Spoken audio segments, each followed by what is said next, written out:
Assalamualaikum warahmatullahi wabarakatuh. Innal hamdalillah nahmaduhu wa nasta'inuhu wa nastaghfiruh wa na'udzu billahi min shururi anfusina wa min sayyiati a'malina. Man yahdihillahu fala mudilla lahu wa man yudlil fala hadiya lahu. Asyhadu an la ilaha illallah wahdahu la syarika lahu وأشهد أن محمدا عبده ورسوله يا أيها الذين آمنوا اتقوا الله حق تقاته ولا تموتن إلا وأنتم مسلمون يا أيها الناس اتقوا ربكم الذي خلقكم من نفس واحدة وخلق منها زوجها وبث منهما رجالا كثيرا ونساء واتقوا الله الذي تساءلون به والأرحام إن الله كان عليكم رقيبا يا أيها الذين آمنوا اتقوا الله وقولوا قولا سديدا يصلح لكم أعمالكم ويغفر لكم ذنوبكم ومن يطع الله ورسوله فقد فاز فوزا عظيما أما بعد فإن أصدق الحديث كتاب الله وخير الهدي هدي محمد صلى الله عليه وعلى آله وسلم وشر الأمور محدثاتها وكل محدثة بدعة وكل بدعة ضلالة وكل ضلالة في النار. Bapak, ibu-ibu, ikhwan dan akhwat yang dimuliakan oleh Allah SWT, alhamdulillah kita bersyukur kepada Allah Subhanahu wa taala atas segala nikmat yang Allah karuniakan kepada kita, nikmat Islam, nikmat iman, nikmat sehat, nikmat afiat, nikmat dijauhkan oleh Allah dari berbagai macam malapetaka, nikmat diberikan hidayah di atas sunnah Nabi sallallahu alaihi wasallam, nikmat diberikan hidayah taufik untuk selalu dan senantiasa menuntut ilmu syar'i. Bapak, ibu-ibu, ikhwan dan akhwat yang dimuliakan oleh Allah, majelis kita majelis ilmu, dan menuntut ilmu merupakan kewajiban atas setiap muslim dan muslimah. Menuntut ilmu termasuk ibadah kepada Allah Subhanahu wa taala. Maka saya ingatkan, kita datang ke tempat ini harus ikhlas karena Allah. Tanpa keikhlasan enggak ada nilainya nanti. Harus ikhlas karena Allah. Ikhlas semata-mata karena Allah. Kita ingin mendapatkan keridhaan Allah. Kita ingin melaksanakan kewajiban yang Allah perintahkan kepada kita dan diperintahkan oleh Rasulullah SAW. Kita ingin mendapatkan ganjaran dari kita berjalan ke tempat ke masjid untuk menuntut ilmu. Kita ingin dapat ganjaran yang besar. Dan kita ingin juga dengan kita menuntut ilmu, kita dimudahkan jalannya oleh Allah ke surga. Sebagaimana sabda Rasulullah SAW, وَمَنْ سَلَقَ طَرِيقًا يَلْتَمِسُ فِيهِ عِلْمًا سَهَّلَ اللَّهُ لَهُ بِهِ طَرِيقًا الْجَنَّةِ. Barang siapa yang berjalan untuk menuntut ilmu, maka Allah akan mudahkan jalannya ke surga. Kita semua ingin masuk surga, maka kita harus menempuh jalannya dengan kita talabul ilmi syar'i. Kita wajib menuntut ilmu syar'i. Makanya kita harus ikhlas karena Allah dan gunakan kesempatan yang Allah berikan dalam beberapa jam ini untuk mendapatkan manfaat. Jangan sampai kedatangan kita sia-sia. Jadi jangan bermain, jangan tidur, jangan ngobrol, jangan yang lainnya. Konsentrasikan kita untuk mendapatkan ilmu yang bermanfaat.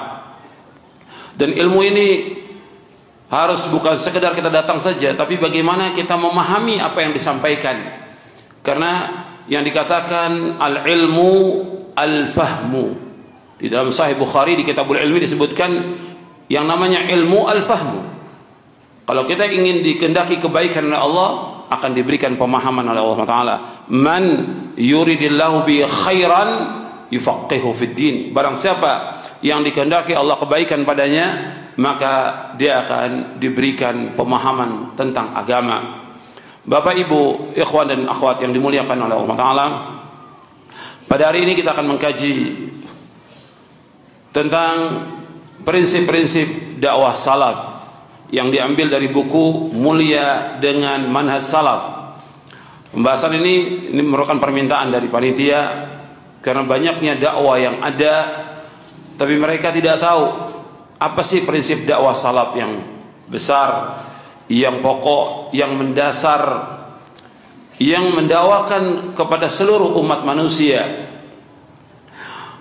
bahwa dakwah ini merupakan dakwah yang hak, meskipun dituduh dengan berbagai macam tuduhan oleh orang, tuduhan-tuduhan semua yang dilontarkan kepada manhaj yang hak. Manhaj salaf ini merupakan manhaj yang hak, manhaj yang benar, satu-satunya jalan yang hak menuju kepada surga. Tapi karena jalan ini jalan yang hak, mesti digoda oleh syaitan, mesti dicegah oleh orang-orang kafir, dicegah oleh syaitan, dicegah oleh orang kafir, dicegah oleh orang munafik, dicegah oleh orang-orang mujrimin, orang-orang yang jahat, dan juga orang-orang yang ikut kepada mereka.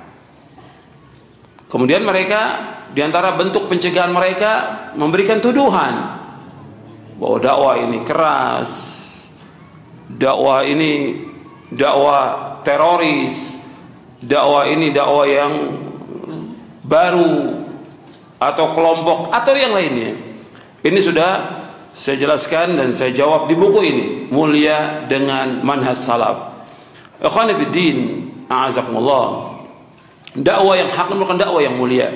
Dakwah salaf ini merupakan dakwah yang mulia yang didakwahkan oleh Rasulullah sallallahu alaihi wa ala alihi wasallam, didakwakan oleh para sahabat radhiyallahu anhum ajma'in, didakwakan oleh para tabi'in, tabi'ut tabi'in, dan para a'immatul mujtahidin sampai hari ini.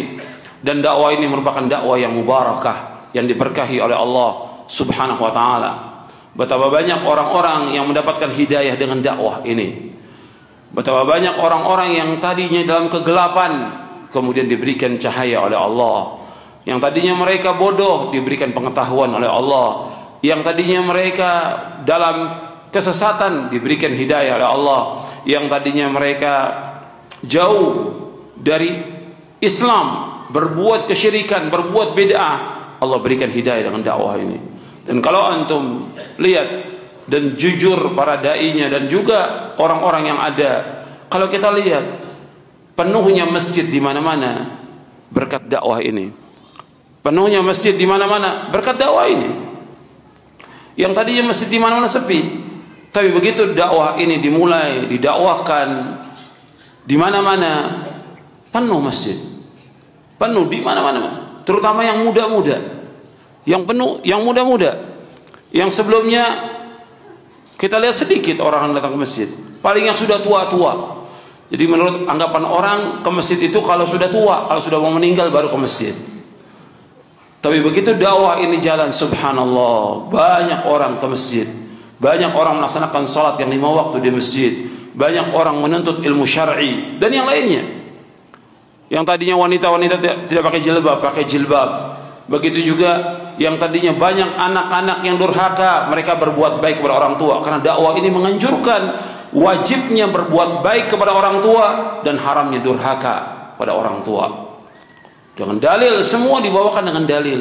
Makanya ikhwan fillah, a'azakumullah, kalau kita memahami dakwah ini merupakan dakwah yang hak, dakwah yang diberkahi oleh Allah, meskipun orang menuduh dengan berbagai macam tuduhan. Karena bagaimanapun juga syaitan tidak senang orang mengikuti dakwah yang hak.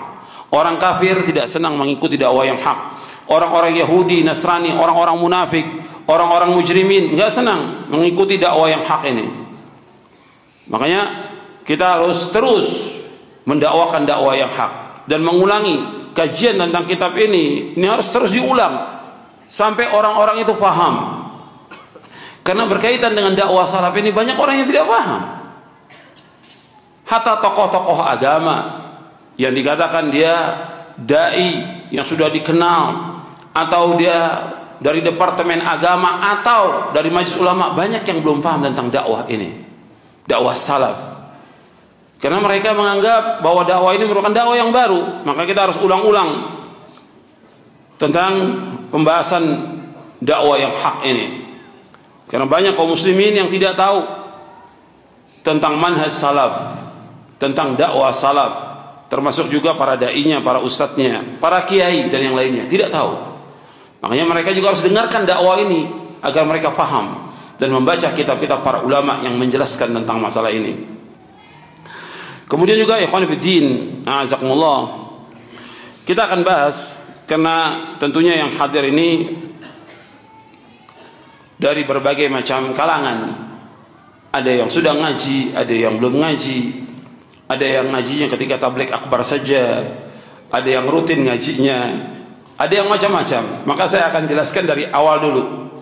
Dari awal apa pengertian salaf, baru nanti kita masuk kepada prinsip-prinsip dakwah salaf. Tentunya nggak mungkin semua dibahas. Kitab ini pernah kita bahas di Bogor kurang lebih hampir 2 tahun. Jadi sekarang kita mau ngaji dalam waktu 2 jam mau habis semuanya, nggak mungkin. Bab menuntut ilmu itu harus lama waktunya sampai kita diwafatkan oleh Allah Subhanahu wa taala. Ikhwan fillah, azakumullah, kita bahas dari awal bahwa tentang kita bahas tentang dakwah salaf. Nanti pengertian dakwah saya akan jelaskan. Yang awal yaitu tentang pengertian manhaj salaf dan salafiyah menurut bahasa, istilah dan zaman. Ini hanya beberapa aja yang saya bacakan di bab yang pertama di buku ini, di buku mulia dengan salaf, di bab yang pertama. Kalau disebutkan nanti manhaj, ya, kita sering menyebutkan tentang manhaj. Apa itu manhaj? Allah berfirman dalam surah Al-Maidah ayat 48, "Likullin ja'alna minkum syir'atan wa minhaja." Untuk setiap umat di antara kamu kami berikan aturan dan jalan yang terang. Minhaj itu jalan yang terang. Kata Abdullah bin Abbas radhiyallahu anhu menafsirkan tentang minhaj atau manhaj ini artinya jalan dan syariat. Sedangkan menurut istilah, manhaj adalah kaidah dan ketentuan yang digunakan bagi setiap pembelajaran ilmiah.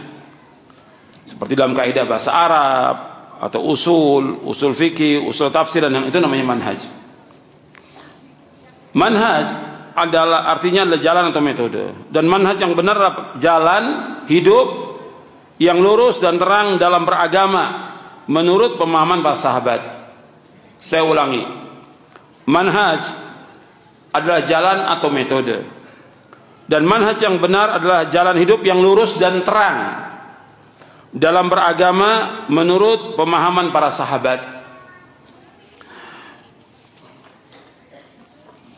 Jadi manhaj salaf ini jalan hidup yang jelas dan terang. Maka dalam kita beragama, manhaj ini jelas terang, semua diterangkan dengan dalil, nggak ada yang tersembunyi, tidak ada yang membingungkan. Tapi kalau dalam firqah sesat, itu mesti ada yang membingungkan, mesti ada yang paradoks, yang tanakudat, yang saling bertentangan. Tapi kalau manhaj ini tidak, jelas, terang, gamblang, lurus, jelas manhaj ini. Kemudian pengertian tentang salaf menurut istilah disebutkan, kita melihat di poin C di halaman 15. Jadi salaf adalah sifat yang khusus dimutlakan kepada para sahabat. Ketika disebutkan salaf, maka yang dimaksud pertama kali adalah para sahabat. Adapun selain mereka ikut serta dalam makna salaf ini, yaitu orang-orang yang mengikuti mereka. Artinya bila mereka mengikuti para sahabat, maka disebut salafiyin, yaitu orang-orang yang mengikuti salafus saleh. Allah SWT berfirman dalam surah At-Taubah, surah Al-Bara'ah ayat 100, "Was-sabiquna al-awwalun minal muhajirin wal ansar walladzina ittaba'uuhum bi ihsanin radhiyallahu anhum wa radu an wa 'adda lahum jannatin tajri tahta al-anharu khalidina fiha abada dzalikal fawzul 'adzim." Orang-orang yang terdahulu, lagi yang pertama masuk Islam dari golongan muhajirin dan ansar, dan orang-orang mengikuti mereka dengan baik. Allah ridho kepada mereka dan mereka pun ridho kepada Allah. Allah menyediakan bagi mereka surga-surga yang mengalir di bawahnya sungai-sungai. Mereka kekal dalamnya selama-lamanya. Itulah kemenangan yang besar. Allah menyebutkan dalam ayat ini Yang pertama kali adalah orang-orang Muhajirin dan Ansar radhiyallahu anhum ajma'in. Mereka adalah orang-orang yang diridhoi oleh Allah SWT. Kemudian orang-orang yang mengikuti mereka dengan baik, yang mengikuti mereka dengan baik dari mulai zaman tabi'in, tabi'ut tabi'in sampai pada hari kiamat. Kalau kita mengikuti mereka, para sahabat radhiyallahu ajma'in, dengan baik kita mengikuti mereka dengan ilmu dan amal, maka kita termasuk orang-orang yang diridhoi oleh Allah. Makanya mencari karena Allah itu wajib. Maka mengikuti manhaj salaf ini juga wajib, karena kita ingin mendapatkan keridhaan Allah dan kita semua ingin masuk surga. Jalannya harus mengikuti mereka, karena Allah yang berfirman demikian, walladzina tabauhum biihsanin radhiyallahu anhum wa radu an wa'ada lahum jannatin tajri tahtal anharu khalidina fiha abada dzalikal fawzul azim. Allah menyebutkan orang-orang yang mengikuti mereka. Mengikuti siapa? Mengikuti siapa? Mengikuti Muhajirin Ansar. Di antara kita ada nggak yang namanya Muhajirin Ansar? Tidak ada. Yang sebelum kita juga tidak ada. Di zamannya Imam Syafi'i nggak ada. Sebelumnya juga nggak ada. Yang ada yang Muhajirin Ansar yaitu para sahabat. Muhajirin adalah orang-orang yang hijrah dari Mekah ke Madinah, yang pertama kali Islam. Kemudian orang Ansar adalah orang-orang yang di Madinah, yang mereka beriman kepada Rasulullah sallallahu alaihi wa ala alihi wasallam. Mereka beriman dengan keimanan yang benar. Mereka meyakini Allah, Rasulnya, kitab-kitabnya, malaikat-malaikatnya. Mereka mengimani tentang al-qada wal qadar. Mereka mengimani tentang yaumul akhir dengan keyakinan yang benar. Dan semua yang gaib mereka imani. Kemudian mereka mengamalkan. Maka mereka adalah orang-orang yang diridhoi oleh Allah Taala. Mereka pendukung-pendukung agama ini, membela Rasulullah SAW, membela agama Islam. Mereka berjihad untuk membela agama Islam ini.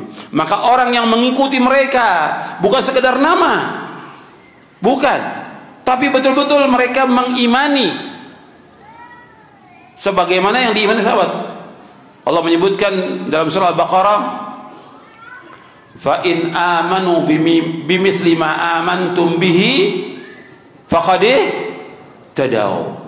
Fa in amanu bimithli ma amantum bihi faqad tadaw. Seandainya mereka beriman sebagaimana kamu beriman para sahabat, mereka mendapatkan apa? Petunjuk. Maka kita harus berusaha beriman sebagaimana berimannya para sahabat radhiyallahu anhum ajma'in. Mengimani tentang arkanul iman yang 6, arkanul Islam yang 5, dan juga yang lainnya dari perkara-perkara yang gaib dan juga yang pasti yang Allah dan Rasulnya telah tetapkan, kita wajib imani. Maka di sini mereka mengikuti dengan baik, mengikuti dalam iman, mengikuti tentang Islam, mengikuti tentang hal-hal yang semua yang dilakukan oleh para sahabat radhiyallahu ajma'in. Allah akan redha dan Allah jamin mereka dengan surga. Makanya para sahabat dijamin oleh Allah semuanya dengan surga. Kemudian di dalam Sahih Bukhari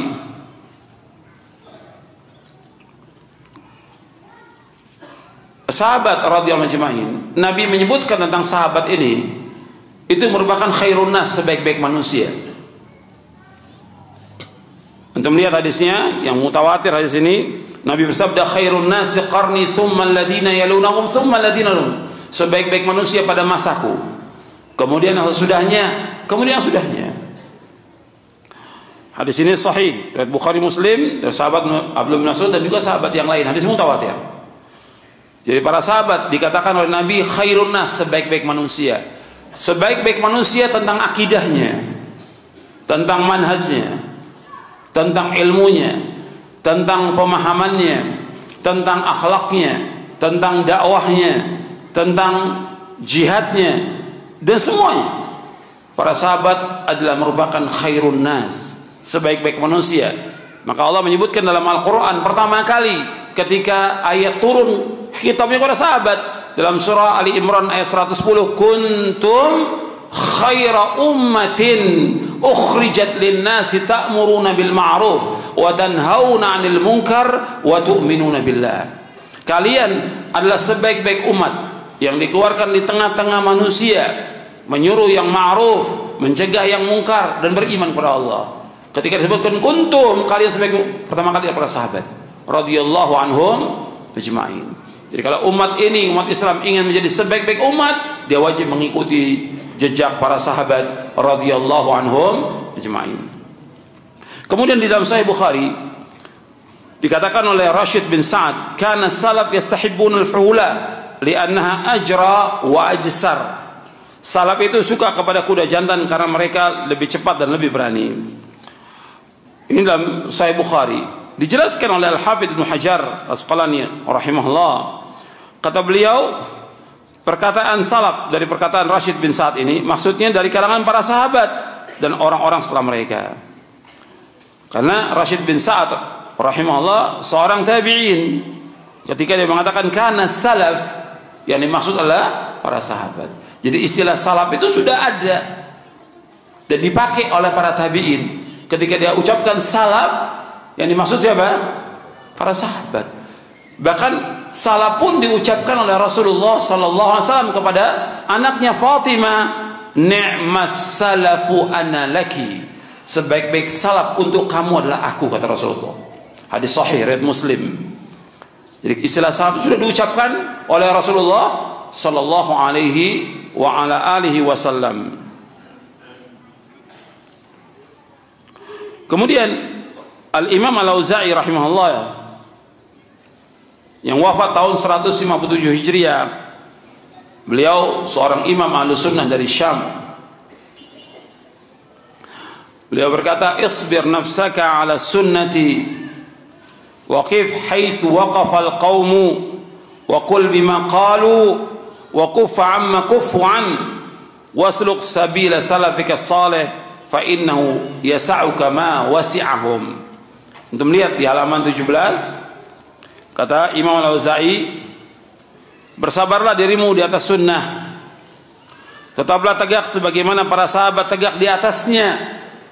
Katakanlah sebagaimana mereka katakan, tahanlah dirimu dari apa yang mereka menahan diri darinya. Ikutilah jalan salafus saleh, karena akan mencukupi apa saja yang mencukupi mereka. Disebutkan dalam Syarah Usul I'tiqad Ahlussunnah wal Jamaah.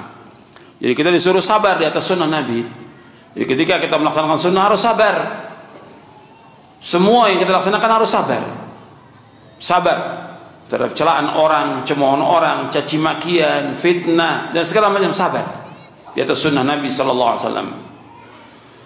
Dan kita berhenti, artinya tegak, tetap tegak maksudnya sebagaimana para sahabat tegak di atasnya, di atas sunnah itu. Katakan apa yang mereka katakan, yang mereka ucapkan, mereka katakan. Yang mereka menahan diri, tidak mengatakan, jangan kita ucapkan. Dan ikutilah jejak salafus saleh. Sesungguhnya mencukupi kamu apa yang mencukupi mereka. Kemudian ikhwan fillah, jazakumullah, bahwa mana salafiyah, nisbat kepada salaf ini penisbatan yang baik kepada manhaj yang benar, bukan yang aib. Makanya Syekhul Islam Ibnu Taimiyah rahimahullah yang wafat tahun 728 Hijriah, untuk melihat di halaman 19,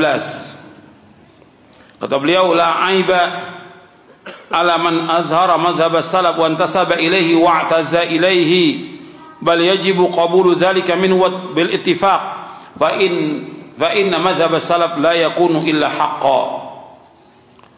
Bukanlah merupakan aib bagi orang yang menampakkan mazhab salaf dan menisbatkan dirinya kepadanya, bahkan wajib menerima yang demikian darinya berdasarkan kesepakatan para ulama, karena mazhab salaf tidak lain kecuali kebenaran. Ikhwan fillah, azakumullah, bahwa istilah salaf ini bukan istilah yang baru. Ini sudah digunakan sejak zaman Nabi SAW, dan ini menunjukkan kepada satu golongan yang tetap berpegang teguh kepada Al-Quran dan Sunnah menurut pemahaman yang benar. Karena umat ini, kata Rasulullah, akan berpecah belah menjadi 73 golongan, kata Rasulullah SAW. 72 masuk neraka, 1 yang masuk surga. Rasulullah yang bersabda demikian, bukan kata ustadz, bukan kata ulama. Yang mengatakan umat Islam berpecah menjadi 73 golongan, yang berkata siapa? Rasulullah SAW. Antum lihat hadisnya di halaman 20. Ala inna man qablakum min ahlil kitab iftaraqu ala 72 millah wa inna hadhihi al millah sataftariqu ala 73 72 fil nar wa wahidatun fil jannah wa hiya al jamaah. Kata Rasulullah SAW, ketahuilah sesungguhnya orang-orang sebelum kalian dari kalangan Alkitab telah berpecah belah menjadi 72 golongan. Sesungguhnya umat Islam akan berpecah menjadi 73 golongan. 72 golongan tempatnya di neraka dan hanya satu golongan di dalam surga, yaitu al-jamaah. Hadis ini sahih, diriwayatkan oleh Imam Abu Daud, Ahmad, Al-Hakim, Ad-Darimi, Al-Ajuri dalam kitabnya Syariah dan yang lainnya. Hadis ini sahih dan disahihkan oleh para ulama di hadis. Kemudian di dalam riwayat yang lain, riwayat Tirmizi dan juga Al-Hakim, Nabi bersabda, kulluhum finnar illa wahida, kulluhum finnar illa millatan wahida ma ana alaihi wa ashabi. Semuanya itu masuk neraka. Dari umat Islam ini 73, 72 kata Nabi semuanya masuk neraka. Satu yang masuk surga, ma ana alaihi wa ashabi, orang-orang yang mengikuti aku dan para sahabatku. Ini sabda Rasulullah SAW dan hadis ini hasan. Hadis ini hasan, diriwayatkan oleh Tirmizi, Al-Hakim dari sahabat Abdullah bin Amr. Jadi Nabi menyebutkan bahwa yang masuk surga yaitu satu golongan, yaitu orang-orang yang mengikuti Rasulullah SAW dan para sahabatnya radhiyallahu anhum ajma'in. Dan kita ketika mendakwakan dakwah salaf ini, kita ingin masuk surga. Ketika kita mengkaji tentang Al-Quran wa Sunnah ala fahmi salaf, kita ingin masuk surga. Ketika kita mengajak orang agar mereka mengikuti dakwah yang hak ini, pemahaman yang hak ini, manhaj yang hak ini, kita ingin mengajak mereka ke surga. Enggak ada yang lain tujuannya. Makanya itu yang selalu kita dakwakan, agar umat ini memahami pemahaman yang benar. Pada hakikatnya salaf itu merupakan Islam itu sendiri. Kenapa harus disebutkan salaf? Ya, karena banyaknya umat yang berfirqah-firqah. Di zaman Nabi nggak perlu dengan nama ini, cukup dengan muslimin. Karena belum ada perpecahan. Tapi setelah ada perpecahan, karena banyak golongan menisbatkan kepada Islam ini. Syiah menisbatkan kepada Islam, Khawarij menisbatkan kepada Islam, Mu'tazilah, Jahmiyah dan yang lain, firqah-firqah yang sesat, puluhan firqah. Maka masih ada golongan yang selamat yang beda dengan mereka dalam akidahnya, dalam manhajnya, dalam beribadah, dalam dakwah dan yang lainnya, yang masih ada perbedaan, yaitu mana salaf ini. Dan ini sudah didakwakan oleh para sahabat, para tabi'in, tabi'ut tabi'in, dan ditulis oleh para ulama ahli hadis. Ditulis oleh mereka kitab-kitab yang menjelaskan tentang wajibnya berpegang kepada manhaj ini. Hatta para masyayikh juga ketika ditanya tentang manhaj yang benar, apa itu salafi, mereka jawab, yaitu orang-orang yang mengikuti Rasulullah SAW dan para sahabatnya. Seperti umpamanya disebutkan kepada Syekh Muhammad bin Shalih Al-Utsaimin. Adapun ulama sebelumnya sudah nulis, seperti Imam As-Sabuni. Imam As-Sabuni ini nulis kitab namanya Aqidatus Salaf Ashabil Hadis. Aqidatus Salaf Ashabil Hadis. Imam Muhammad bin Ali As-Sabuni, Imam Abu Utsman As-Sabuni, Imam Abu Utsman As-Sabuni ini wafat tahun 449 Hijriah. Berarti abad kelima. Itu nulis kitab Aqidatus Salaf Ashabil Hadis. Sebelumnya beliau juga sudah ada banyak yang nulis tentang itu.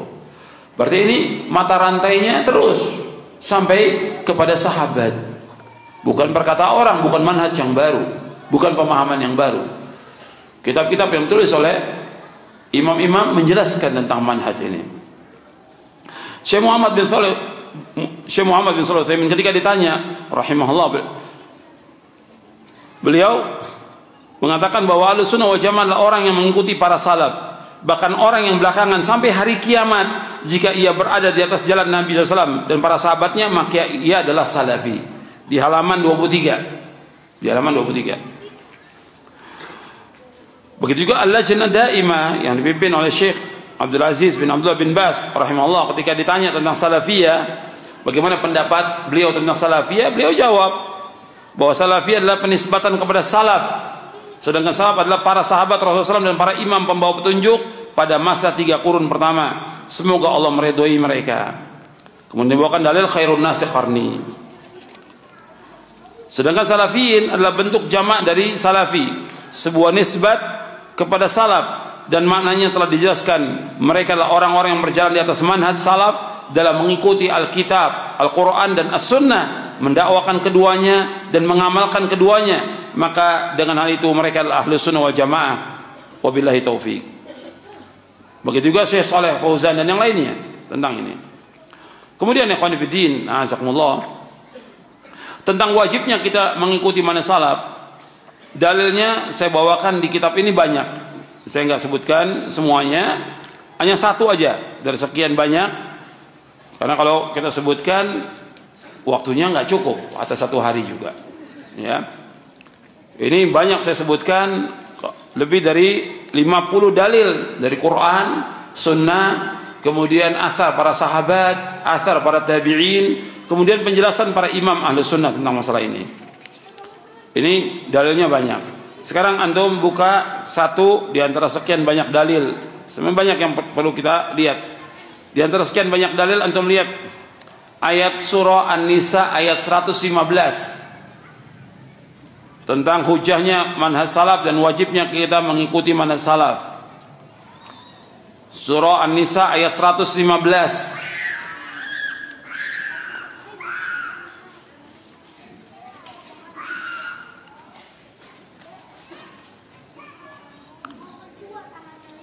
Allah berfirman, "Wa may yushaqiqir rasula min ba'di ma tabayyana lahul huda wa yattabi' ghaira sabilil mu'minin nuwallihi ma tawalla wa nusli jahannam wa sa'at masira." Allah berfirman dalam surah An-Nisa ayat 115, dan barang siapa yang menentang Rasul sesudah jelas kebenaran baginya dan mengikuti jalan yang bukan jalan orang-orang mukmin, kami biarkan ia leluasa terhadap kesesatan yang telah dikuasainya itu, dan kami masukkan dia ke dalam neraka jahanam, dan jahanam itu seburuk-buruk tempat kembali. Yang dimaksud dengan jalan kaum mukminin di sini yaitu jalannya para sahabat. Karena yang pertama kali beriman kepada Rasulullah siapa? Yang pertama kali beriman kepada Rasulullah siapa? Sahabat.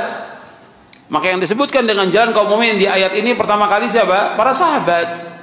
Jadi orang-orang yang menentang Rasul sesudah jelas baginya petunjuk dan mengikuti jalan selain jalan para sahabat, maka kami biarkan dia sesat dan kami ancam mereka dalam masuk neraka. Orang yang tidak mengikuti manhaj sahabat, Allah sebutkan dalam ayat ini diancam dengan kesesatan. Maka kita lihat orang-orang yang tidak mengikuti manhaj salaf, bingung dia hidupnya. Dia akan mengikuti firqah yang sesat, pemahaman yang sesat, aliran yang sesat, golongan yang sesat, yang dia tidak tahu kemana akan dibawa, nggak tahu dia. Tapi kalau dia mengikuti para sahabat, jelas dalilnya Quran, dalilnya Sunnah, kemudian juga pemahaman para sahabat yang mereka sudah amalkan. Kalau ada orang mengatakan firqah-firqah yang lain juga mereka membawakan dalil, betul, dalil yang dibawakan betul atau tidak?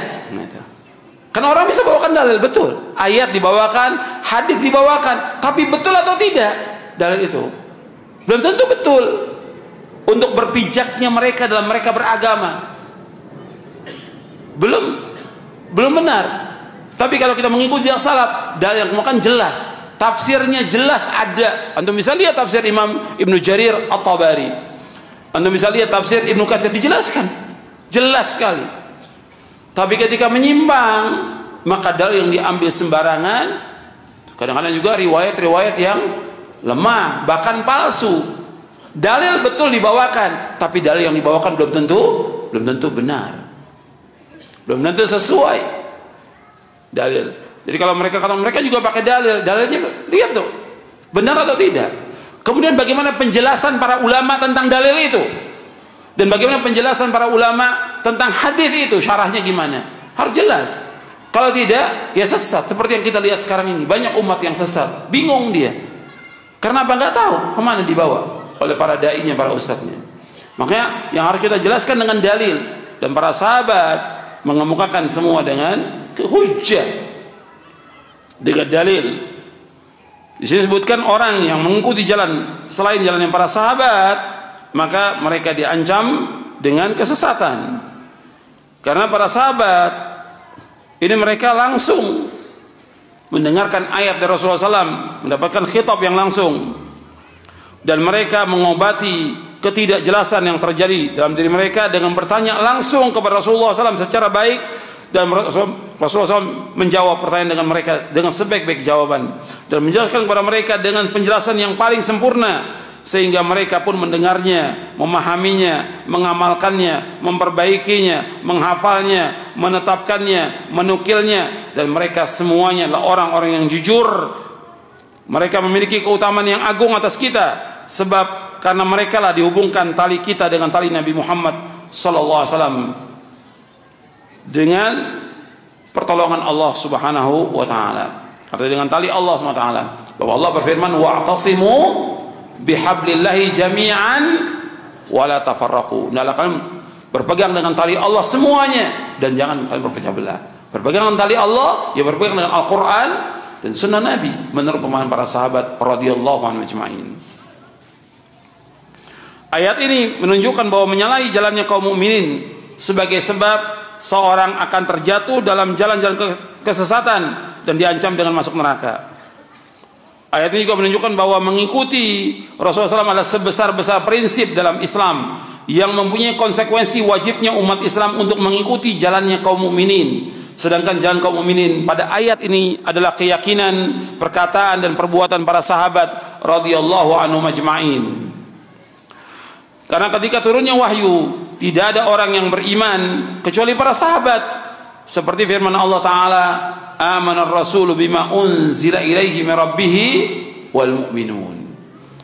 Ya, Rasul Muhammad telah beriman kepada apa yang diturunkan Allah kepadanya, itu Al-Quran dari Rabbnya. Demikian juga orang-orang yang beriman. Yang dimaksud orang beriman di sini siapa? Para sahabat radhiyallahu anhum ajma'in. Jadi ayat ini menunjukkan bahwa mengikuti jalan para sahabat dalam memahami syariat adalah wajib, dan menyalahinya adalah kesesatan. Untuk bisa lihat dalam Basair Dawi Syarab Bisyarah Marwiyati Manhajis Salaf, dan banyak lagi keterangan para ulama tentang ayat ini. Jadi mengikuti para sahabat hukumnya wajib dengan dasar ayat Al-Quran, dan dalilnya banyak di buku ini. Sekarang kita akan bahas tentang prinsip dakwah salafiyah di bab yang ke-8, karena ini yang diminta oleh panitia, yaitu prinsip dakwah salaf.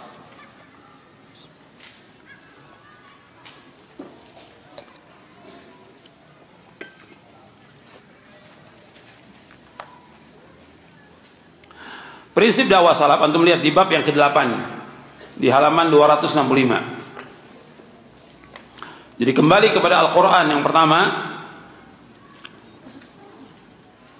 Yang pertama, kembali kepada Al-Quran dan Sunnah menurut pemahaman salafus saleh. Ini prinsip dakwah salaf, dan ayatnya sudah kita baca tadi. Dan Nabi juga menyebutkan bahwa jalan menuju kepada Allah itu hanya satu. Jalan menuju kepada Allah itu hanya satu, yaitu mengikuti Rasulullah dan para sahabatnya radhiyallahu ajma'in. Kata Abdullah bin Mas'ud radhiyallahu anhu, antum lihat, khatta lana Rasulullah SAW khattan biyadihi thumma qal hadha sabilullahi mustaqima, wa khatta khututan an yaminihi wa shimalihi thumma qal hadhi subulun mutafarriqatun laisa minha sabilun illa alaihi syaitanun yad'u ilaihi, thumma qara qawluhu ta'ala wa anna hadha sirati mustaqiman fattabi'uhu ولا تتبعوا السبل فتفرق بكم عن سبيله ذلكم وصاكم به لعلكم تتقون. Rasulullah SAW membuat garis dengan tangannya, kemudian bersabda, ini jalan Allah yang lurus. Lalu beliau membuat garis-garis di kanan kirinya. Kemudian beliau bersabda, jadi beliau membuat garis di kanan kirinya. Kemudian beliau bersabda, ini jalan Allah yang bercerai-berai, yang sesat. Jadi Rasulullah setelah membuat garis dengan tangannya, kemudian bersabda, ini jalan Allah yang lurus. Lalu beliau buat garis lagi yang pendek di kanan kirinya. Beliau mengatakan, ini jalan-jalan yang bercerai-berai, jalan yang sesat. Tidak ada satupun dari jalan-jalan ini melainkan terdapat syaitan yang menyuruh kepadanya. Kemudian beliau membaca ayat dalam surah Al-An'am, surah yang ke-6 ayat 153. Wa anna hadza sirati mustaqiman fattabi'u. Inilah jalanku yang lurus. Fattabi'u, ikutlah jalanku yang lurus. Wa la tattabi'u subul. Jangan kalian mengikuti jalan-jalan yang lain. Fatafarraqa bikum an sabili. Yang demikian akan mencerai-beraikan kamu jalan Allah. Dzalikum wasaqum bil. Demikian Allah wasiatkan kepada kalian agar kalian bertakwa. Jadi Nabi SAW menjelaskan bahwa jalan menuju kepada keselamatan itu hanya satu jalan. Wa anna hadza sirati mustaqiman fattabi'u. Ini jalanku yang lurus, ikuti jalan satu ini. Nabi menggaris ini, hadza sabilullah mustaqim. Nabi jelaskan ketika Nabi bacakan ayat ini surah Al-An'am, Nabi jelaskan hadza sabilullah mustaqima. Ini jalan Allah yang lurus, ikuti jalan yang lurus ini. Kemudian Nabi menggaris beberapa garis di kanan kiri itu. Nabi bacakan ayat wala tattabi'us subula fatafarraqu.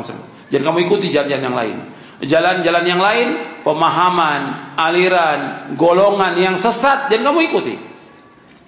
Kalian akan berpecah belah nanti jalan itu. Akan sesat, pasti akan sesat. Kemudian dilanjutkan dalam ayat ini, dzalikum wasaqum bihi la'allakum tattaqun. Demikianlah Allah wasiatkan kepada kalian agar kalian bertakwa. Jadi dengan mengikuti jalan ini, jalan yang selamat. Jalan yang selamat menuju kepada Allah, yaitu Al-Quran wa Sunnah ala fahmi salaf. Kemudian ikhwan fiddin, a'azakumullah, ini dalilnya semuanya ada di buku ini. Jadi para dai dia harus kembali kepada Al-Quran wa Sunnah ala fahmi salaf. Dia harus mengkaji lagi pemahaman yang ada. Jangan sampai dia sampai akhir hayatnya nggak tahu tentang manhaj yang hak ini, tentang pemahaman yang hak ini, padahal itu merupakan pemahaman Islam sendiri. Jadi dakwah salaf merupakan dakwah Islam itu sendiri. Al-Quran wa Sunnah al-Fahmi salaf merupakan dakwah Islam. Maka para dai, para ustadz, para kiai ini harus belajar lagi tentang pemahaman yang hak ini. Karena semua firqah, semua golongan, semua ngakunya berpegang kepada Al-Quran dan Sunnah. Semuanya. Tapi apakah benar Al-Quran dan Sunnah yang mereka ikuti? Dalilnya dengan ra'yu, penafsirannya dengan ra'yu, penjelasannya dengan ra'yu, dengan akal mereka, penjelasannya dengan hawa nafsu, penjelasan dengan perasaan. Nggak bisa. Betul, kalau mereka katakan kan Nabi SAW menyebutkan bahwa ditinggalkan Islam, Nabi meninggalkan agama Islam dengan dua perkara, Quran Sunnah. Betul, hadisnya sahih dan ada di buku ini hadisnya. Nabi bersabda, taraktu fikum amraini lam tadillu ma tamassaktum bihima kitaballah wa sunnati. Aku tinggalkan mereka dua perkara yang kalian tidak akan sesat sama kalian berpegang dengan dua perkara ini, kitabullah dan sunnahku. Betul. Kalau seandainya dibiarkan mereka berpegang dengan Quran Sunnah menurut pemahaman mereka, ra'yu mereka, ijtihad mereka, berapa ribu pemahaman yang ada dalam agama Islam ini, mereka akan berpecah belah, akan sesat, dan seperti itu, seperti yang kita lihat sekarang ini. Karena apa? Quran ditafsirkan oleh ustadznya, oleh kiainya, nggak melihat bagaimana pemahaman para sahabat tentang ayat itu. Kemudian hadis begitu juga, mereka bawa menurut saya begini, yang lain juga mengatakan menurut saya begini. Ya saya siapa? Rusak agama ini. Harus ada pemahaman yang maksum, yang menyelamatkan umat Islam dari berbagai macam perpecahan. Satu pemahaman yang maksum, yaitu pemahaman siapa? Sahabat. Harus mengikuti pemahaman ini. Maka Nabi menyuruh kita untuk mengikuti pemahaman ini. Allah SWT menyuruh untuk mengikuti pemahaman ini yang seperti yang sudah kita baca ayatnya. Pertama tadi dalam surah At-Taubah ayat 100. Yang kedua dalam surah An-Nisa ayat 115. Yang ketiga dalam surah Al-An'am ayat 153. Surah Al-An'am ayat 153. Sudah ini kita bahas. Belum lagi yang lain hadis Nabi yang menyuruh kita untuk mengikuti para sahabat radhiyallahu anhum ajma'in. Jadi harus diperhatikan ini, bahwa harus ada pemahaman yang masuk. Kalau tidak, ribuan pemahaman yang ada. Kiai ini bilang, menurut pendapat saya ayat ini maknanya begini. Kadang-kadang bahkan acara ritual-ritual bid'ah mereka bawa ayat. Ini ayat ini cocok untuk perayaan ini. Ayat ini cocok. Rusak agama. Nggak bisa, nggak boleh. Orang nggak boleh menafsirkan Quran dengan ru'yunya, nggak boleh, hukumnya haram dalam Islam. Al-Hafidz Ibnu Katsir membawakan dalam muqaddimah tafsirnya, orang menafsirkan Quran dengan ra'yunya, tempat duduknya di neraka. Ya sembarangan. Ini Al-Quran, Kitabullah, Kalamullah, yang harus ditafsirkan dengan penjelasan yang dibawa oleh Rasulullah. Rasul pertama kali menjelaskan kepada para sahabat, kemudian sahabat menjelaskan lagi kepada para tabi'in. Rasul menjelaskan. Jadi Al-Quran dijelaskan dengan sunnah Nabi SAW. Allah jelaskan dalam surah An-Nahl, bil bayyinati waz zubur wa anzalna ilaika dzikra litubayyina lin-nasi ma nuzzila ilaihim wa la'allahum yatafakkarun. Dalam surah An-Nahl surah yang ke-16 ayat 44. Bil bayyinati waz zubur wa anzalna ilaika dzikra litubayyina lin-nasi ma nuzzila ilaihim wa la'allahum yatafakkarun. Dengan membawa keterangan dan kitab-kitab, kami turunkan Al-Quran kepadamu Muhammad agar engkau jelaskan kepada manusia apa yang diturunkan kepada mereka, agar mereka berfikir. Nabi menjelaskan semuanya, nggak ada satupun yang terluput, semuanya jelas dijelaskan kepada para sahabat radhiyallahu. Makanya agama Islam sudah sempurna. Maka umat Islam wajib mengikuti pemahaman yang hak ini, dakwah yang hak ini. Makanya para dai, pertama kali para dainya, para ustadznya, para kiai, ajengan harus ikut, ulamanya harus ikut pada pemahaman ini. Kalau enggak sesat. Dengan nas Al-Quran, dengan nas sunnah Nabi Sallallahu Alaihi Wasallam akan sesat. Nabi bersabda SAW dalam muqaddimah Sunan Ibnu Majah, Nabi bersabda, taraktukum ala mithlil bayda lailuha kanahariha la yazigu anha ba'di illa halik.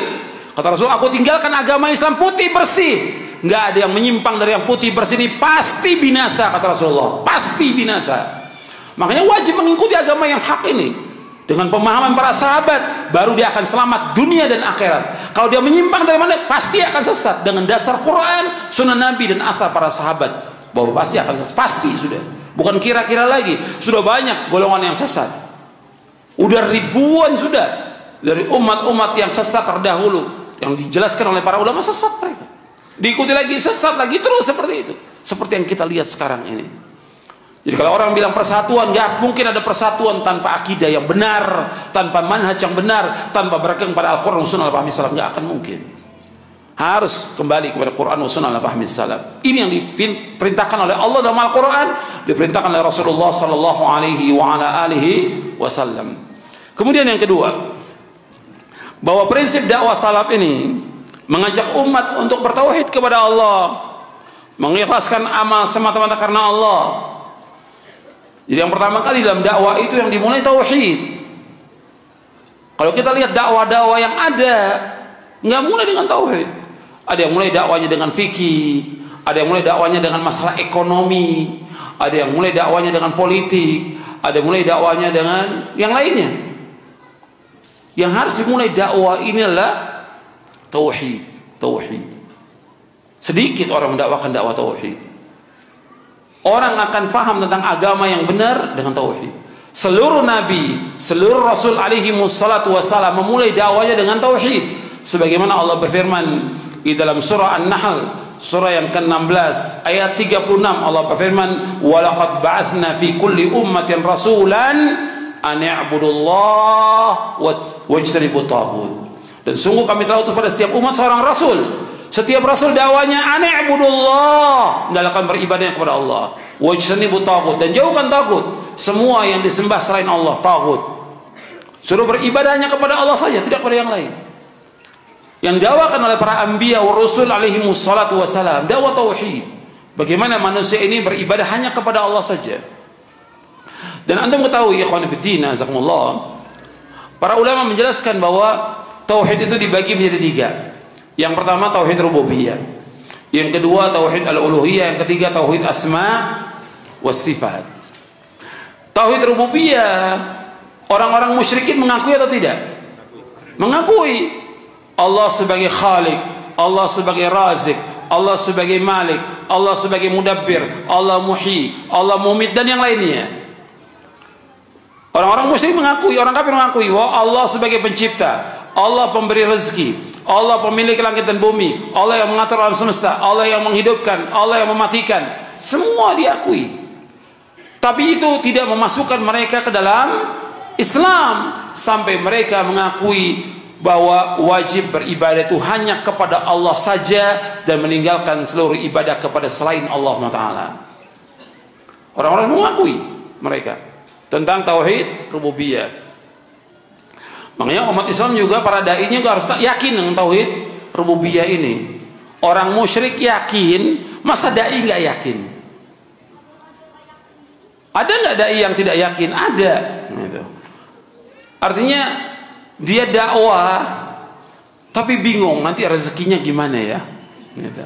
Dakwah, saya dapat duit dari mana nih dakwah ya? Dianggap kalau dakwah nggak ada duitnya. Memang dakwah tanpa duit, tanpa uang. Semua dilakukan karena Allah SWT. Dan jangan mengharapkan sesuatu dari dakwah, jangan. Yakin dakwah merupakan ibadah. Ibadah ini, kalau kita betul-betul ibadah kepada Allah, pasti dikasih rezeki. Allah sebut kita dalam Al-Quran. Saya bacakan ayat-ayatnya, antum pahami ini. Termasuk kita juga semuanya, kaum muslimin. Semua kita kaum muslimin mengakui Allah sebagai pencipta, pemberi rezeki. Yakin. Allah berfirman, "Wa ma khalaqtul jinna wal insa illa liya'budun ma uridu minhum min rizqin wa ma uridu an yut'imun innallaha war-razzaqu dzul quwwatil matin." Dalam surah Az-Zariyat ayat 56 sampai ayat 58. Allah berfirman, "Tidaklah aku ciptakan jin dan manusia melainkan untuk beribadah kepadaku. Aku enggak minta rezeki dari mereka, dan aku enggak minta makan dari mereka," kata Allah. Allah lah yang memberikan rezeki kepada mereka. Allah lah yang maha kuat, Allah yang maha kokoh.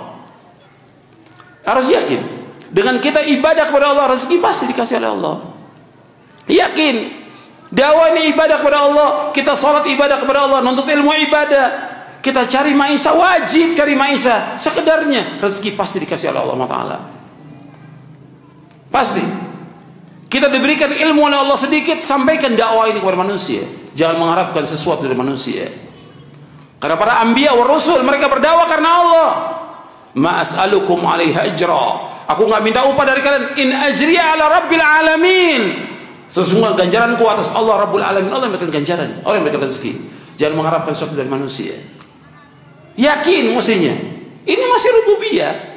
Makanya Al-Imam Ibnu Qayyim ketika membahas tentang orang yang suka minta-minta, minta kepada orang, minta kepada teman, minta kepada muridnya, minta. Apa kata Ibnu Qayyim? Ini merusak tauhid apa? Rububiyah. Berarti dia nggak yakin Allah sebagai Razik. Nggak yakin dia. Merusak agamanya, merusak akhlaknya, nggak punya malu, merusak pribadinya, merusak juga apa? Merusak tauhidnya dia kepada Allah Subhanahu wa taala. Kenapa harus minta kepada manusia? Kenapa nggak minta kepada Allah? Allah bilang was'alullaha mim fadlih, mintalah kepada Allah. Allah mengatakan kepada semua manusia, wala tatamannaw ma faddalallahu bi ba'dakum ala ba'd, lirrijal nasibu mimma iktasabu wa lin-nisa'i nasibu mimma iktasabna was'alullaha min fadlih. Innallaha kana bikulli syai'in alima. Dalam surah An-Nisa ayat 32. Kata Allah, jangan kalian iri, jangan kalian mengharap kepada apa yang Allah berikan. kepada manusia. Bagi laki-laki apa yang mereka usahakan, bagi perempuan apa yang mereka usahakan. Bagi laki-laki apa yang mereka usahakan, bagi perempuan apa yang mereka usahakan. Was'alullah min fadli, minta kepada Allah, jangan iri kepada manusia, jangan mengharapkan sesuatu dari manusia. Was'alullah min fadli, minta kepada Allah. Innallaha bikulli syai'in alima, Allah itu mengetahui segala sesuatu. Dalam surah An-Nisa ayat 32. Yang disuruh kita minta kepada siapa? Kepada Allah, bukan kepada manusia. Haram hukumnya minta-minta. Saya tulis buku tentang hukum minta-minta dan mengemis, hukumnya haram dalam Islam. Merusak agama dia, merusak akhlak dia, dan nanti di hari kiamat orang yang suka minta-minta nggak ada mukanya, yang ada tengkorak aja, nggak ada mukanya, nggak ada dagingnya, habis. Kenapa? Dia nggak punya malu minta-minta kepada manusia. Kita kembali kepada ini. Ini tauhid rububiyah. Saya baru bahas tauhid rububiyah ini. Ini harus yakin mestinya kaum muslimin. Termasuk apa? Para dai-nya. Para dai harus yakin. Kalau kita ibadah kepada Allah pasti dikasih rezeki sama Allah. Saya ambil contoh lain. Maryam bintu Imran. Maryam bintu Imran. Ibunya siapa? Ibunya siapa? Ibunya Nabi Isa alaihi salatu wassalam. Ibadah kepada Allah. Ibadah terus kepada Allah. Dia adalah orang yang qanitin, ibadah kepada Allah SWT. Allah sebut dalam surah Al-Imran, kullama dakhala 'alayya Zakaria al-mihraba wajadna 'inda rizqa qala ya Maryam anna laki hadha qalat huwa min 'indillah innallaha yarzuqu man yasha'u bighairi hisab. Setiap Nabi Zakaria masuk ke tempat ibadahnya Maryam, ada rezeki, ada makanan, ada buah-buahan, segala macam ada. Ini ibadah kepada Allah siang dan malam. Rezeki dikasih oleh Allah SWT. Ditanya, Zakaria ini yang mengasuh Maryam. Zakaria yang mengasuh Maryam. Dia membawakan dalam kebutuhan Maryam. Maryam sudah nazar ibadah kepada Allah. Setiap masuk ke tempat ibadahnya ada rezeki. Nabi Zakaria tanya, dari mana rezeki ini wahai Maryam? Dari mana? Dari Allah rezeki ini. Allah memberikan rezeki kepada siapa yang Allah kehendaki tanpa hisab. Tanpa hisab. Yakin. Mesti seorang mukmin yakin kepada Allah. Yakin diberikan rezeki. Maka para ulama salaf, subhanallah, dakwahnya mereka menyebar dengan keikhlasan mereka. Dan terus berkembang dakwah ini dengan keikhlasan mereka dan enggak mengharapkan sesuatu dari manusia. Kita melihat mereka. Tapi apakah mereka cari maisha? Wajib cari maisha, sekedarnya. Tapi rezeki datang kepada dia seperti air yang mengalir. Subhanallah. Harus yakin. Di tauhid rububiyah. Kemudian tauhid yang kedua, tauhid uluhiyah. Ini satu aja saya sebutkan. Belum lagi yang lain masalah rububiyah. Kalau mau dibahas panjang gitu. Ini mesti kumpul dai-dai, ustadz-ustadznya, kiainya kumpul. Baru saya jelaskan ini. Banyak yang perlu dipahami tentang masalah ini. Ya, karena banyak yang nggak yakin. Nggak yakin gitu. Tentang rezeki nggak yakin gitu. Ya. Jangan mengharapkan dari manusia, jangan harap dari Allah. Kalau kita berputus asa dengan semua yang di tangan manusia, pasti kita jadi orang yang paling kaya di muka bumi ini. Ini sabda Rasulullah. Kata Nabi, wa'lam anna syarafal mu'min izzahu wa'lam anna syarafal mu'min qiyamu bil lail wa izzahu istighna'u 'anil nas. Kata Nabi, ketahuilah bahwa kemuliaan seorang mukmin dengan bangun tengah malam. Dan mulianya seorang mukmin dengan tidak mengharap sesuatu dari manusia. Dia orang yang mulia di sisi Allah Taala. Ini sabda Rasulullah. Itu yang harus ada pada setiap talibul ilm, apalagi para dai-nya. Kemudian tauhid uluhiyah. Kita mengajak manusia untuk beribadah kepada Allah, mentauhidkan Allah. Kita ajak manusia ini bagaimana beribadahnya kepada Allah saja. Mengikhlaskan ibadah hanya kepada Allah, tawakal hanya kepada Allah.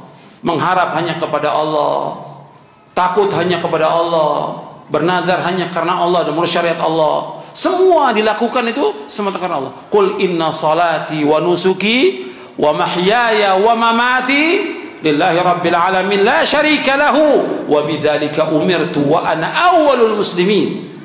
Di akhir-akhir surah Al-An'am Allah berfirman, katakanlah sungguhnya salatku, ibadahku, hidupku, matiku semata-mata karena Allah Rabbul Alamin. Tidak cukup bagi Allah, demikian aku diperintah dan aku yang pertama Islam. Semua harus karena Allah SWT. Makanya ajak umat ini untuk mentauhidkan Allah, mengikhlaskan ibadah karena Allah, menunjukkan seluruh bentuk ibadah hanya kepada Allah saja. Nggak boleh memalingkan ibadah kepada selain Allah, nggak boleh meminta kepada selain Allah, nggak boleh berdoa kepada selain Allah, nggak boleh.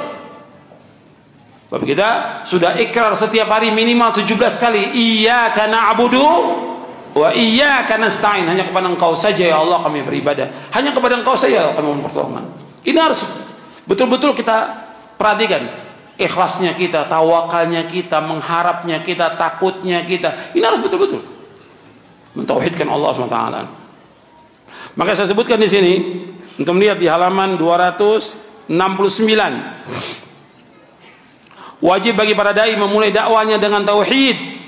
Setiap dakwah yang tidak tegak di atas asas tauhid pada setiap tempat dan waktu, maka dakwanya kurang dan membawa kepada kegagalan dan menyimpang dari siratal mustaqim. Dakwah tauhid adalah prinsip yang besar dalam agama Islam.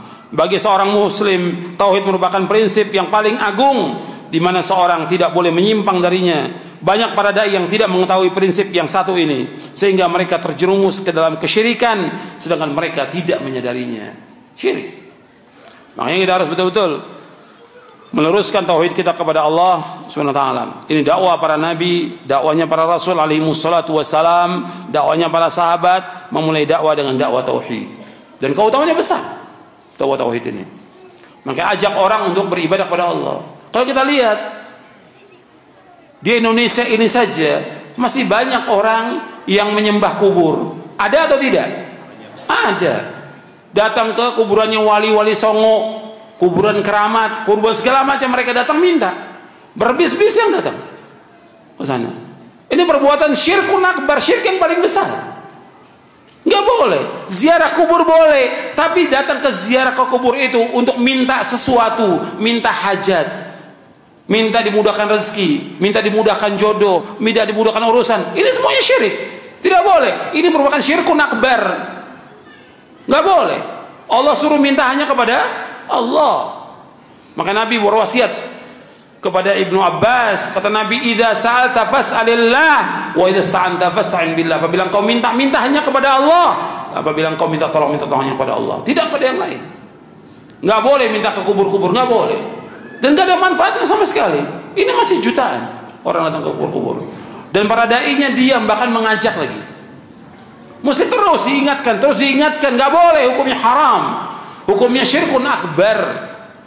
Beribadah kepada Allah, beribadah kepada selain Allah. Mereka juga ibadah kepada Allah, tapi mereka beribadah juga kepada selain Allah. Hatta Nabi Muhammad SAW diingatkan oleh Allah bahwa semua selain Allah tidak bisa memberikan manfaat, nggak bisa menolak bahaya. Allah berfirman di dalam surah Yunus. Yang bawa mushaf Al-Quran, lihat surah Yunus, surah yang ke-10 ayat 106. Allah berfirman, wala tad'u min dunillahi ma la yanfa'uka wa la yadurruk fa in fa'alta fa innaka idzan minadh dhalimin. Dan janganlah kamu berdoa, jangan meminta, jangan beribadah kepada selain Allah yang tidak bisa memberikan manfaat kepada kamu dan tidak bisa menolak bahaya dari kamu. Kalau engkau lakukan juga, maka engkau termasuk orang-orang yang zalim. Zalim di sini arti apa? Syirik. Syirik. Maka Nabi SAW dilarang, jangan berdoa, jangan meminta, jangan beribadah kepada selain Allah. Disuruh kita beribadah, berdoa, meminta hanya kepada Allah. Allah berfirman, ud'uni astajib lakum innal ladzina yastakbiruna an ibadati sayadkhuluna jahannama dakhirin. Allah berfirman dalam surah Al-Mu'min, surah Ghafir, surah 40 ayat 60. Wa qala rabbukum ud'uni astajib lakum innal ladzina yastakbiruna an ibadati sayadkhuluna jahannama dakhirin. Allah berfirman, hendaklah kalian semua berdoa hanya kepadaku saja. Allah berdoa, kata Allah berfirman, hendaknya kalian semuanya berdoa hanya kepadaku saja. Aku akan kabulkan doa kalian. Sesungguhnya orang-orang yang sombong dari beribadah kepadaku, mereka akan masuk neraka jahanam dalam keadaan terhina. Ya, berdoa hanya kepada Allah, nggak boleh kepada yang lain. Meminta nggak boleh kepada yang lain, hanya kepada Allah saja. Ini dakwah para anbiya war rusul alaihi wassalatu wassalam. Dakwah tauhid. Kita harus terus ingatkan. Masih banyak orang juga yang datang ke dukun-dukun juga syirik, nggak boleh. Tentang ke dukun, tanya kepada dukun tentang barang hilang, tanya tentang penyakit dan yang lainnya, nggak boleh. Hukumnya haram dalam Islam. Datang ke dukun, orang pintar, tukang ramal, orang yang datang nanya, nggak akan terima sholatnya selama 40 malam. Man ata arrafan fasalan syai'in lam tuqbalahu salatun 40 lailah. Dalam hadis yang sahih riwayat Muslim, Nabi bersabda, dan Imam Ahmad juga meriwayatkan, Nabi bersabda, barang siapa yang datang ke dukun, orang pintar, tukang ramal, menanyakan sesuatu, maka tidak akan diterima sholatnya selama 40 malam. Hadis sahih.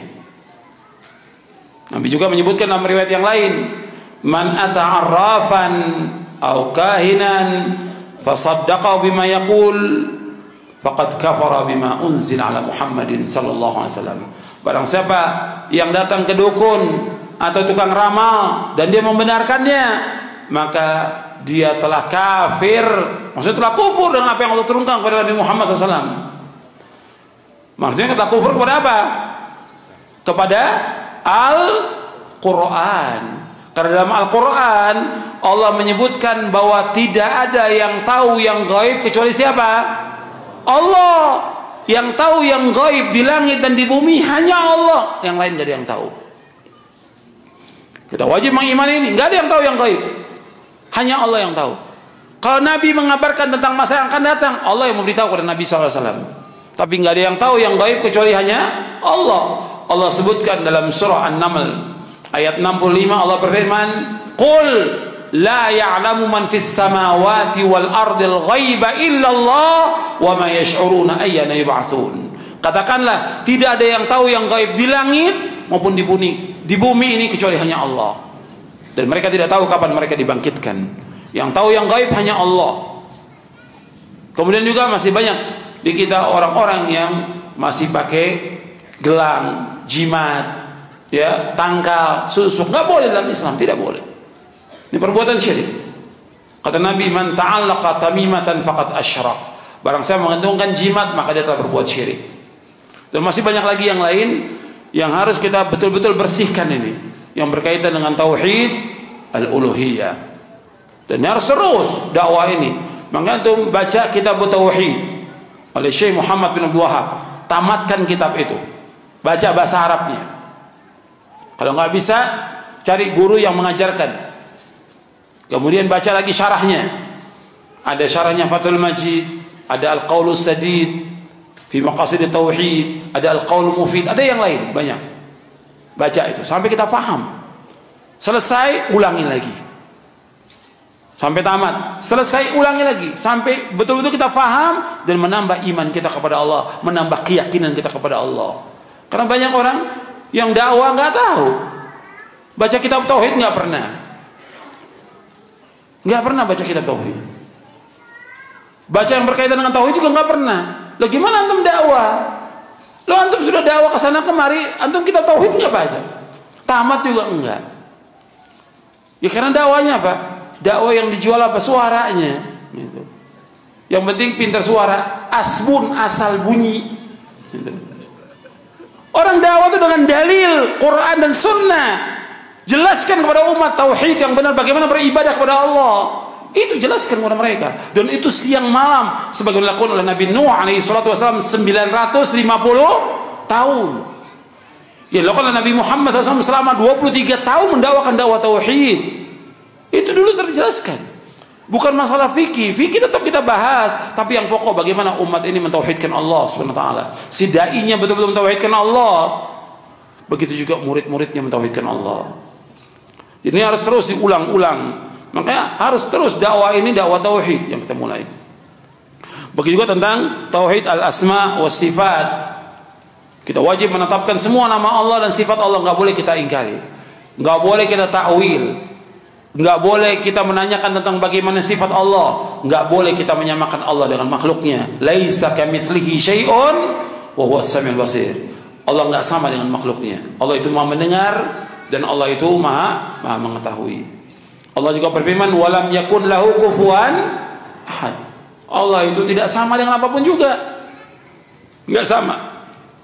Allah nggak setara, Allah nggak sebanding. Kita wajib menetapkan semua nama dan sifat Allah. Ketika Allah menyebutkan tentang dirinya, wajib kita tetapkan. Contoh umpamanya, Allah menetapkan bahwa Allah berada di atas langit, di atas arsy, kita wajib tetapkan. Karena yang menetapkan siapa? Allah. Allah menetapkan bahwa Allah berada di atas langit. Aamintum man fis sama. Apakah kalian merasa aman dengan yang di langit? Allah menetapkan bahwa Allah berada di atas arsy, Ar-Rahman 'alal 'arsy istawa. Allah bersama. Kita wajib menetapkan demikian. Kalau dai-nya nggak tahu tentang Allah di atas langit, ya gimana dia dakwah? Kalau kita lihat, ya, dai-dai atau ulama-ulama dari firqah yang sesat, hatta Allah aja nggak tahu di mana. Ya gimana dia ibadah kepada Allah? Sedangkan di zaman Nabi seorang budak tahu di mana Allah. Ketika Nabi menanyakan kepada seorang budak, budaknya Muawiyah bin Hakam As-Sulami, ketika dia akan merdekakan budak ini, kemudian kata Nabi, panggil budak itu. Ini budak wanita. Kemudian setelah dipanggil, Nabi tanya, Aina Allah? Di mana Allah? Dijawab, fis sama, di atas langit. Wa man ana? Siapa aku? Anta Rasulullah. Engkau Rasulullah. Kata Nabi SAW, a'tiqha fa innaha mu'minah. Merdekakan dia karena dia seorang mukmin. Hadis sahih riwayat Muslim. Ini budak aja tahu, dai nggak tahu di mana Allah. Bingung dia, nggak di atas alam, nggak di luar alam, nggak di bawah alam. Dia di mana? Gimana antum dakwah nggak tahu Allah di mana? Allah mengatakan Ar-Rahman 'alal 'arsy istawa. Allah bersama di atas arsy. Wajib kita tetapkan semua nama dan sifat Allah, wajib kita tetapkan. Ini salah satu contoh. Antum ketika sujud baca apa? Subhana rabbiyal a'la. Maha suci Allah yang maha tinggi. Sabbihisma rabbikal a'la. Sucikan Allah yang maha tinggi. Allah di atas arsy. Secara nas Al-Quran, secara dalil dari sunnah Nabi, secara akal, secara fitrah, jelas. Kalau ijma jelas sudah, ijma sahabat.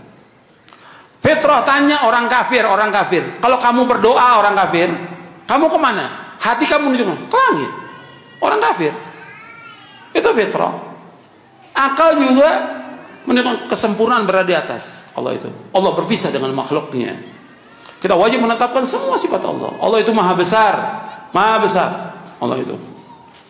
Kemudian juga kita menafikan yang Allah nafikan, kita nafikan. Antum sudah hafal ayatnya, ayat kursi. Allah berfirman, la ta'khudhuhu sinatun wala naum. Allah nggak disentuh oleh ngantuk dan tidur selama-lamanya. Allah nggak ngantuk selama-lamanya, Allah nggak tidur selama-lamanya. Azali wa abadi. Wajib kita menafikan. Allah nggak pernah capek, Allah nggak pernah lelah. Harus seperti itu kita dalam mengimani tentang asma was sifat. Kalau kita yakin tentang ini, tambah iman kita, tambah nikmat kita dalam kita beribadah kepada Allah Subhanahu wa taala. Karena kita mengetahui tentang Allah yang Allah sebutkan dalam Al-Qur'an dan disebutkan oleh Rasulullah sallallahu alaihi wasallam. Kemudian juga yang ketiga, bahwa dakwah Ahlussunnah mengajak umat Islam untuk beribadah kepada Allah dengan benar. Jadi kita ini dakwah ini mengajak orang bagaimana beribadah kepada Allah dengan benar. Ketika kita bilang beribadah, maka yang pertama kali yang paling penting ibadah itu ibadah qalbiyah. Ibadah qalbiyah arti ibadah apa? Qalbiyah arti apa? Hati. Ini dulu. Sebab ada orang ibadah tapi hatinya kosong dari keimanan, kosong dari ketakwaan, kosong dari keikhlasan. Ibadah hati. Antum lihat orang-orang munafik, ngaku nggak mereka beriman? Ngaku. Tapi Allah katakan mereka tidak beriman karena hati nggak beriman. Wa minan nasi may yaqulu amanna billahi wa bil yaumil akhir wa ma hum bimu'minin. Dan termasuk yang mengatakan bahwa kami beriman kepada Allah akhir, pada akhirnya mereka tidak beriman. Antum lihat di sini. Di halaman 279. Antum lihat di halaman 279. Bahwa ibadah itu, kata Syekhul Islam Ibnu Taimiyah rahimahullah, ismun jami'un likulli ma yuhibbu Allah wa yarda min al-aqwali wal a'mali al-batina wal zahira. Bahwa ibadah salah satu nama yang mencakup segala apa yang dicintai dan diridhai oleh Allah, berupa perkataan, perbuatan yang tersembunyi maupun yang nampak. Ibadah terbagi menjadi ibadah hati, lisan dan anggota badan. Yang pokok, yang pertama kali ibadah apa? Hati. Ibadah hati paling pokok. Itu rasa khauf, rasa takut kepada Allah, rasa raja, rasa harap kepada Allah, mahabbah, cinta kepada Allah, tawakal hanya kepada Allah, raghbah, senang, kemudian rahbah, takut. Ini ibadah qalbiyah yang berkaitan dengan hati. Kemudian ibadah lisan seperti tasbih, tahlil, takbir, tahmid, syukur dengan lisan dan hati. Kemudian ibadah badan seperti salat, zakat, haji, jihad. Ini ibadah semuanya ini, mencakup qalbiyah, mencakup fisik juga dan harta. Ini harus kita perhatikan, ibadah-ibadah ini harus betul-betul kita luruskan. Kalau antum mau baca penjelasan Ibnu Qayyim bagus sekali yang berkaitan dengan hati. Dia bahas tentang hati ini. Harus dibereskan hati dulu. Ketika hati nggak beres, semua nggak beres. Makanya nanti ada pembahasan di sini bahwa dakwah salaf ini juga berusaha bagaimana mendakwakan umat ini untuk membersihkan hati, tazkiyatun nufus. Itu dulu. Ketika hati rusak, ya semuanya rusak. Hatinya rusak, meskipun dia dakwah, tapi hatinya rusak, rusak semuanya. Karena yang keluar juga rusak. Ini gelas ini. Ya. Ini air putih. Yang netes juga, kalau ini ceret, karena air putih yang netes juga air putih. Nggak mungkin susu. Kalau isinya susu, yang netes juga susu. Kalau isinya kopi, yang netes juga kopi. Al-ina bima fihi yantahu. Ina itu dengan apa yang ada itu netes. Kalau dia hatinya rusak, yang keluar dari mulutnya rusak. Antum lihat, ya. Dia orang biasa, dia thalibul atau dia dai. Ketika hatinya rusak, yang keluar dari mulutnya rusak. Al-ina bima fihi yantah. Ini pepatah bukan hadis. Pepatah. Karena begitu kenyataan. Netesnya itu. Kalau hati itu rusak, benci pada orang, hasad, dengki, yang keluar itu juga dengki pada orang. Kalau hatinya rusak, nggak senang dengan orang, dia akan mengatakan nggak senang pada orang. Memang hatinya rusak. Makanya ini harus diperbaiki hati ini. Harus dibersihkan. Dan itu nanti ada pembahasannya berkaitan dengan tazkiyatun nufus. Dan juga ada bukunya khusus tentang pembahasan tentang tazkiyatun nufus. Manhaj Ahlussunnah tentang tazkiyatun nufus. Ini harus dibersihkan. Kalau enggak rusak nanti. Sekarang antum ibadah kepada Allah. Ibadah, salat umpamanya. Hatinya enggak ikhlas. Diterima atau tidak? Enggak diterima. Antum ibadah tapi riya, ingin pamer. Diterima atau tidak? Enggak diterima. Maka ini dulu harus bersihkan. Bagaimana keikhlasan kita kepada Allah Ta'ala.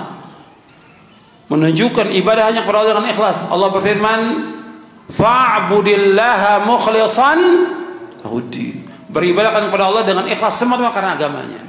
Allah juga berfirman, wa ma umiru illa liya'budullaha mukhlishina lahuddin.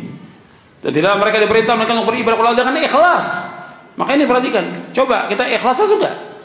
Dalam kita beribadah, dalam kita sholat, puasa, membaca Al-Quran, dalam kita menuntut ilmu, dalam kita menjadi imam, ketika kita azan, ketika kita berdakwah, ketika kita mengajar, ikhlas atau tidak? Coba kita bersihkan hati kita. Harus seluruhnya kita tujukan semata-mata karena Allah, bukan karena manusia. Itu harus terus kita latih. Kita berjuang terus untuk bagaimana ikhlas kita kepada Allah. Dan kita mengharap hanya kepada Allah, tidak kepada manusia. Kita takut hanya kepada Allah, kita tawakal hanya kepada Allah. Seluruh bentuk ibadah kita lakukan semata-mata karena Allah. Kemudian ikhwan fillah, azakumullah. Para anbiya wa rasul alaihi wassalatu wassalam, mereka terus melakukan ibadah kepada Allah. Dan segera, ini perhatikan, mereka enggak berlambat-lambat dalam ibadah. Sholat enggak berlambat-lambat, baca Quran enggak berlambat-lambat, nuntut ilmu juga, dakwah, bersedekah, infak, berbuat cepat mereka. Antum lihat para anbiya wa rasul. Di surah Anbiya ayat 90 Allah berfirman, innahum kanu yusari'una fil khairati wa yad'unana raghaban wa rahaba wa kanu lana khashi'in. Sesungguhnya mereka adalah orang-orang yang selalu bersegera dalam mengerjakan kebaikan, dan mereka berdoa kepada kami dengan penuh harap dan cemas, dan mereka adalah orang-orang yang khusyuk kepada kami. Antum lihat, ini Allah menceritakan tentang para nabi dan para rasul. Saya tanya kepada antum, para nabi dan para rasul alaihi wassalatu wassalam, mereka ini maksum atau tidak? Mereka maksum atau tidak? Maksum. Yang kedua, pertanyaannya, para nabi dan rasul dijamin dengan surga atau tidak? Dijamin dengan surga. Antum lihat di sini, mereka para nabi dan rasul, mereka maksum, mereka dijamin dengan surga. Kita dijamin enggak? Enggak ada jaminan kita. Tapi mereka meskipun sudah dijamin dengan surga, innahum kanu yusari'una fil khairat. Mereka bersegera melakukan kebaikan, segera. Kita yang lambat. Yang lambat masih mengandalkan orang. Segera dalam berbuat kebaikan. Jangan lihat orang. Jangan. Orang mau lihat kita enggak, yang penting jalan dakwah ini. Karena Allah. Kita beribadah karena Allah. Kita berbuat karena Allah. Kita bersedekah karena Allah. Semua karena Allah. Segera dalam perbuatan baik. Jangan ditunda perbuatan baik itu.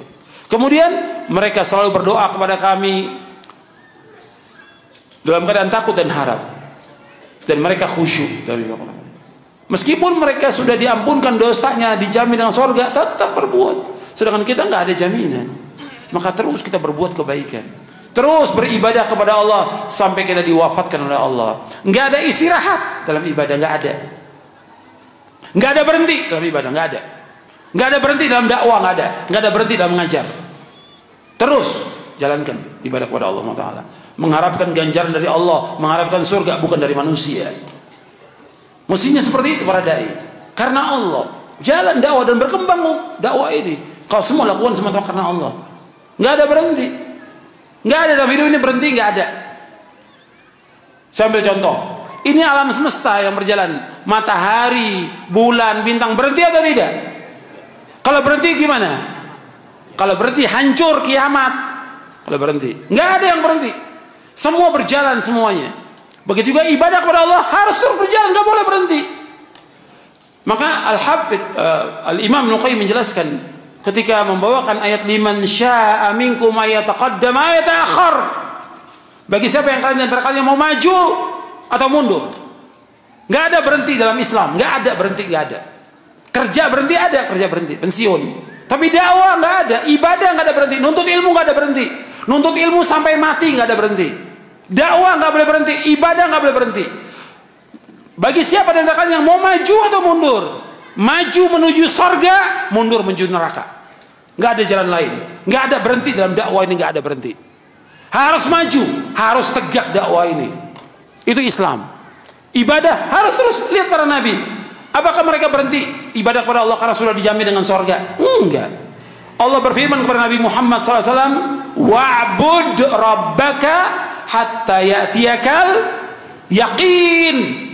Beribadah kepada Allah sampai datang al-yaqin, yaitu al-maut. Kata mufassirin, al-maut. Nabi terus beribadah sampai meninggal dunia. Bila diampunkan dosa yang lalu dan akan datang surga yang paling tinggi, tetap Nabi ibadah kepada Allah. Tetap Nabi berdakwah hatta di akhir hayatnya. Sampai 5 hari menjelang wafat Nabi berkata, 5 hari menjelang wafat, di tempat tidurnya Nabi bersabda, la'anallahu al-yahuda wan nasara ittakhadhu qubur anbiya'i masajid. Mudah-mudahan Allah melaknat orang Yahudi dan Nasrani karena mereka menjadikan kubur nabi mereka sebagai tempat ibadah. Aku larang kalian dari yang demikian. 5 hari menjelang wafat. Tetap dakwah ini harus jalan, gak boleh berhenti. Tetap jalan. Ini ibadah kepada Allah terus. Makanya harus terus kita memahami tentang ibadah ini dan belajar tentang ibadah supaya ibadah kita semakin baik.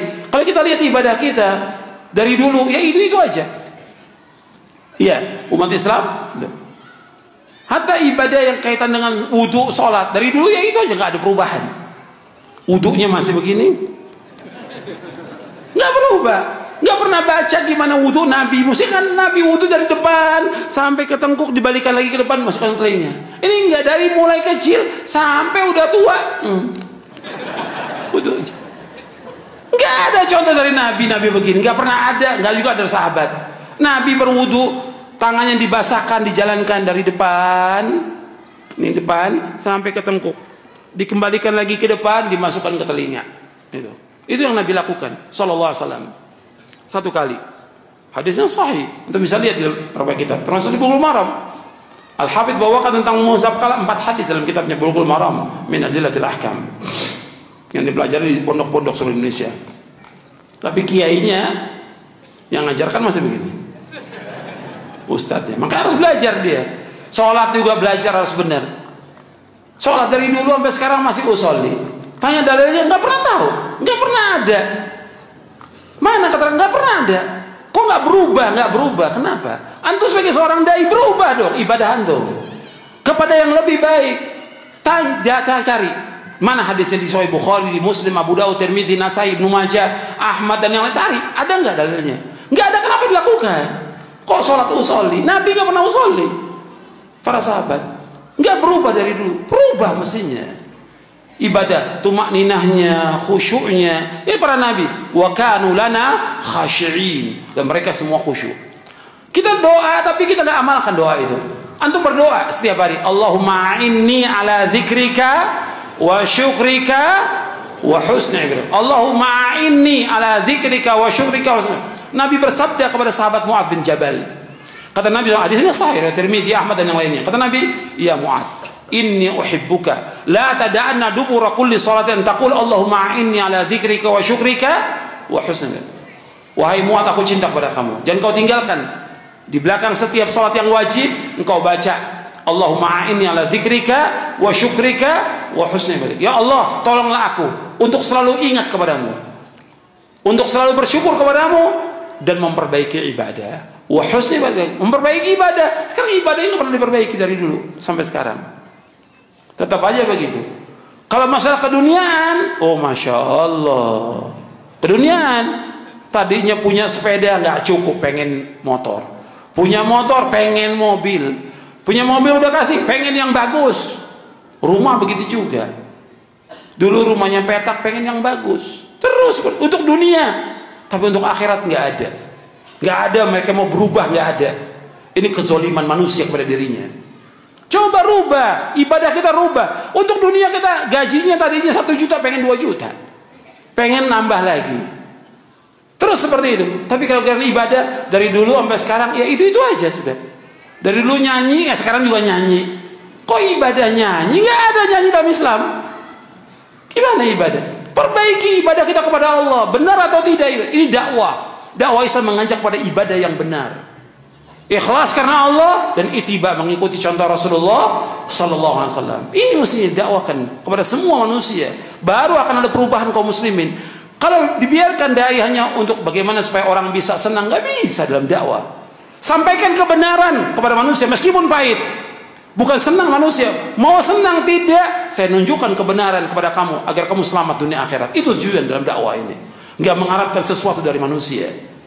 Tidak pujian dan tidak juga harta mereka. Sampaikan yang hak ini kepada mereka agar mereka beribadah kepada Allah dengan benar. Dan kita dapat ganjaran besar, ganjarannya sampai hari kiamat kalau kita menunjuki manusia di atas kebaikan dan kebenaran, di atas ibadah yang benar kepada Allah SWT.